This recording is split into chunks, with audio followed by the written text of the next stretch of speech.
I don't know if these words have any appeal for you. If not today, one day. If not today, one day.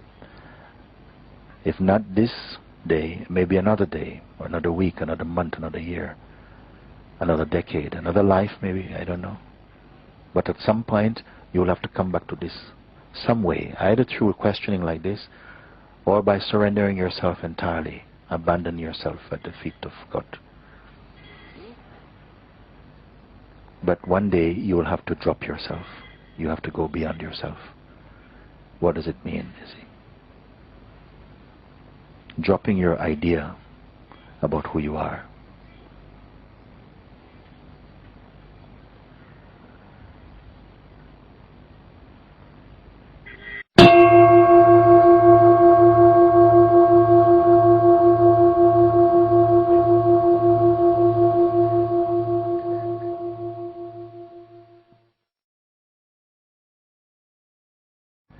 It is important to find out the credibility of I. I feel this is common sense. To find out the credibility of I. Is I within you always constant? Or is it a shapeshifter? Now it's doing this, now it's doing that. Is it one I with lots of different uniforms? Or is it many, many eyes?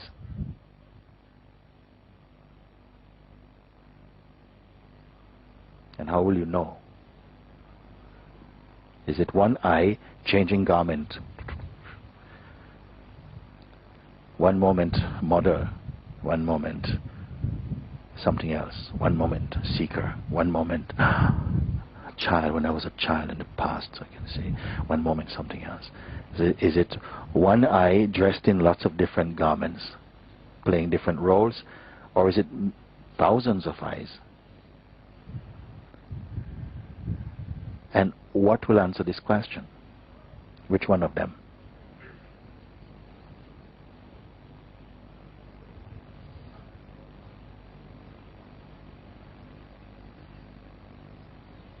And maybe something also, maybe there's an I also that really don't find this question appealing.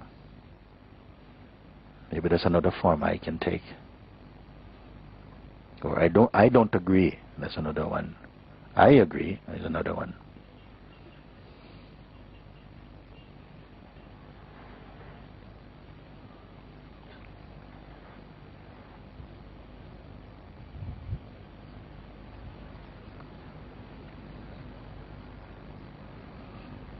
We can come to some conclusion through direct experience here. This is the opportunity of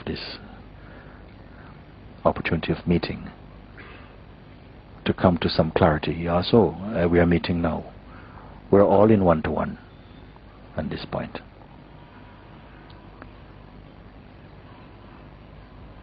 If there were uncountable eyes arising spontaneously according to whatever stimulus there is, an eye arises to respond or to react to that.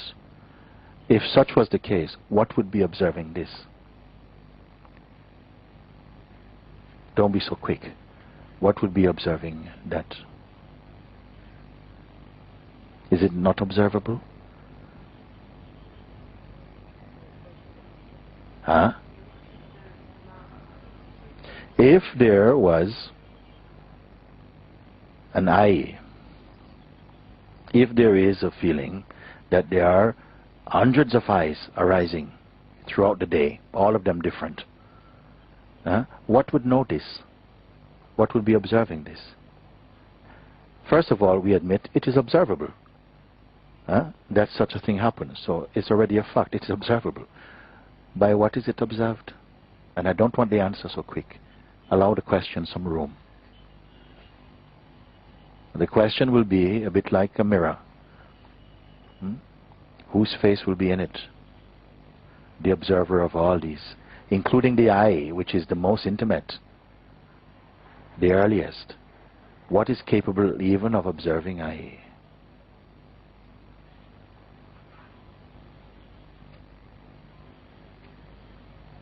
Rather than answering the question, also feel that place. You're there. You're already here. the one who will witness all of these. This conversation will pass, but this will not pass.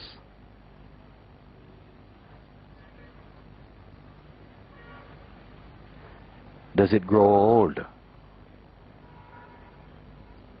Can it become ill? The one who perceives even illness and become unconcerned about it.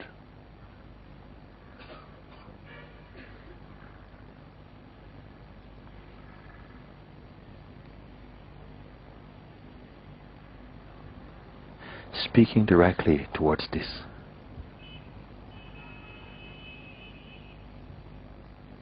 That in whose presence any effect can happen, any emotion can visit, any sensation is there, any thought can come, but they cannot stay, they come and go. They come and go. All is coming and going. Who is the witness? What witness is the comings and goings? But itself is neither coming nor going.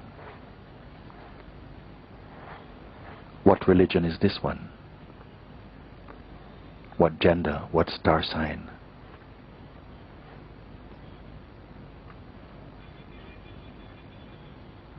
What does it have to do in this life?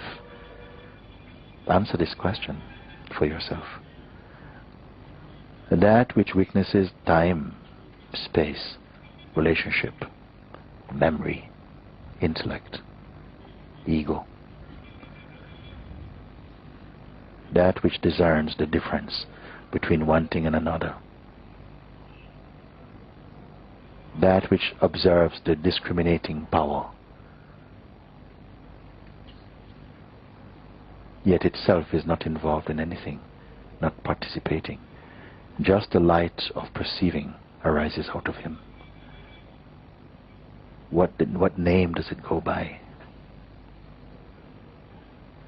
What is its native language?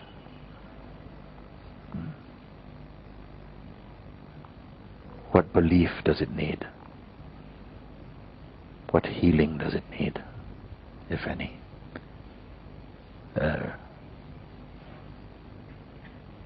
Who can recognize that but itself? Who can recognize this but its own self?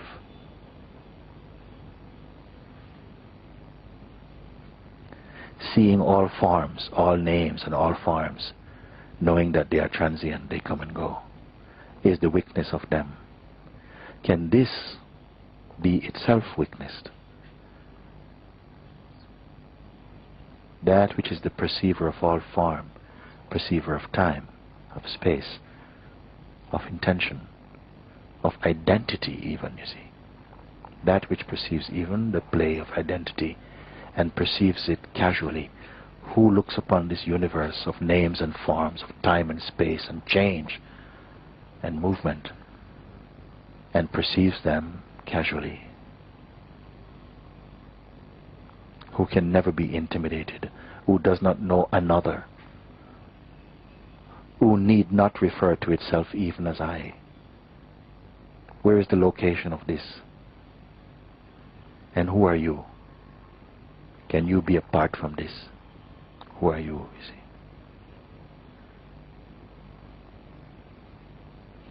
The world has offered you a name and you have taken it.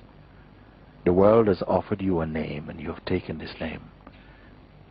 But you were there before this name came. Who are you? What is your original name?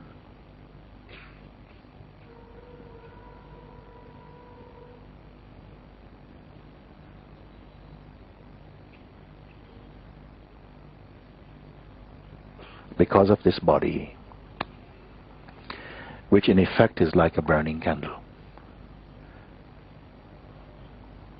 which allows you to perceive. This body is a bit like the lens of the Absolute, through which the Absolute can taste experiencing for a time, because this is an experiencing body.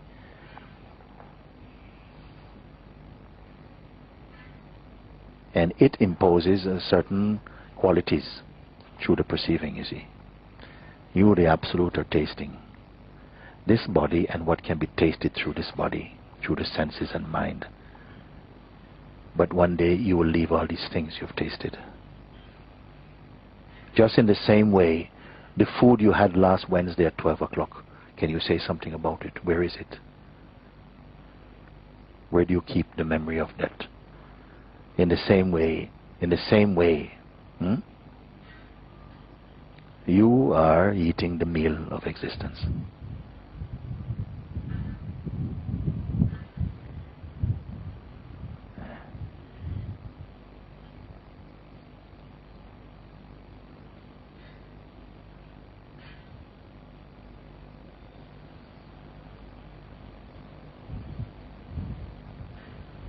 Something is consuming, and something deeper observes this consuming, but itself is not consuming.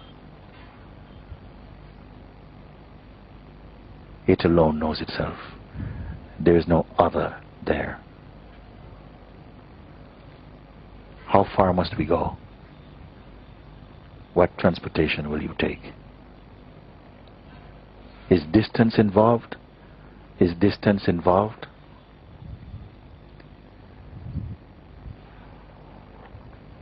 If we are talking about the physical universe, physical distance will be involved. Is there such a thing involved here? Distance? Perhaps conceptual distance?